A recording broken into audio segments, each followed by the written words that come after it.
Hemme salam. Bu videomda swing'in kodunu ne edip almalıdığını öğretecek. Swing'e giriyorsunuz. Swing'in yukarısında 3 toçka var. Şu 3 toçka bassanız şu tayda yine öz ID'si var. Kopya edeceğiniz. Pin yazmalı yeri şu taysana. Şuna swing yazılan yere basıyorsunuz. Şu tayda kod geliyor, şu kodu şu tay yazmalıdır. Yadınıza saklayın. Telegram'a giriyor. Yankı poiskdan swing VPN'in öz ofisial saytını tapacağınız. Hemen patpiska edeceğiniz, hemen çağdına öz swing tag ID'nizi uğrayacaksınız. Kardeşim ben edişimi halledin.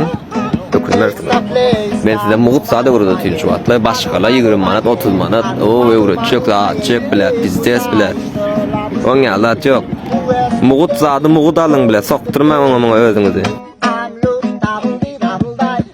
Kod yasap beriyaz, halal, palal, on yalatlar, hemmesi bluff edeceğiniz, yalın. Kardeşim, bana men bir işimi halledin, hemen kodunuz olur, hemen VPN'iniz işler, ne şeylere uğrayacaksınız, bir şey.